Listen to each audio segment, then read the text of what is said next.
What's going on, guys? Chris Cass back here. Just wants a little drop a little knowledge on you, and maybe not even really knowledge, but things that you may or may not have heard in the news that I want to bring forward. Uh, Chris Jericho had an interview. He was doing, I believe it was radio tours for Fozzy, and trying to promote Fozzy, which is smart man. He's using all various forms of media that he can, including some of the outlets he would use if, say, he were promoting WWE, or if he was, still a wrestler. This would be some of the people that would contact him about, hey, let's do a 5 or 10 minute interview, just talking about what's going on in your career right now. So he's not wrestling, but he's still using these outlets. Smart man. The question was asked to him, what do you think about today's business, how the business is set today? And, you know, Jericho used the answer that I have thought about for so long, and I've even spoke on it a couple of times. But I want to reiterate what Chris Jericho said. So everybody, and I'm paraphrasing because I don't have the direct quote, but pretty much what he said was, in his heyday, back when he first got signed by WCW and coming into WWE, there were guys that were spending 5, 10, sometimes 15 years on the indie scene. And when I say the indie scene, I mean independents in the United States, and then Mexico, Japan, Canada. Even with Jericho, he was a real big in Germany, which my videos are too. Shout out to Germany. But he has a point. A lot of these guys today, you're getting younger and younger and younger guys, which is good because you can.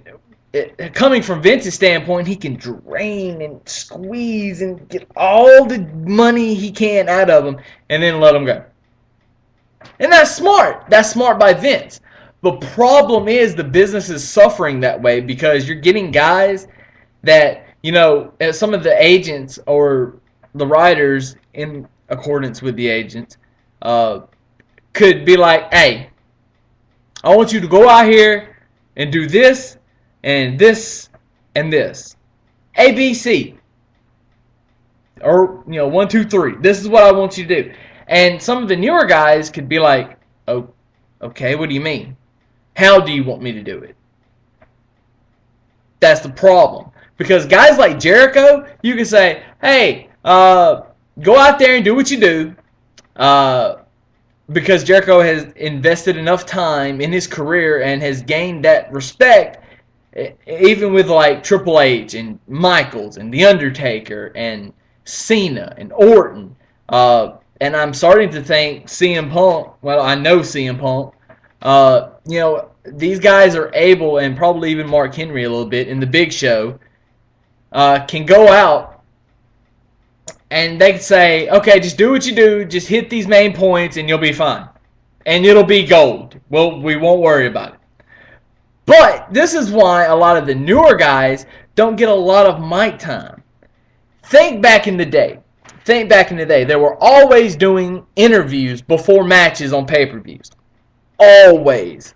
Okay, they would do probably 6 interviews, before matches. Sometimes they would interview both guys before they go out. Just, 1 or 2 minutes. What do you think? What's going on? And it was good. Because these guys knew what was going on because they had been in the business and they had been around it and they were more involved. Now, it's getting to the point where they're not. Vince is getting all these new guys and he's grooming them the way he wants them. That helps him, but it hurts the business. You see, because what Vince don't understand, and Vince has a monopoly, without question, and has had the monopoly in the wrestling business for 10 years. I mean, let's just say, it's been 10 years. He's had the monopoly, which is great for him, but also hurts his bottom dollar because the business was red hot Monday Night Wars era. and now it's not. Because Vince is trying to compete in the ratings with like Monday Night Football, the World Series, Dancing with the Stars, instead of competing against like a WCW type. How long is it going to be before that happens? I don't know. Anyway, the main point is the business is hurt because guys aren't honing their craft in other places. Mexico, Japan, Canada. They're not honing their craft like they need to, like stars from yesteryear did. I gotta say, it's hurting the business.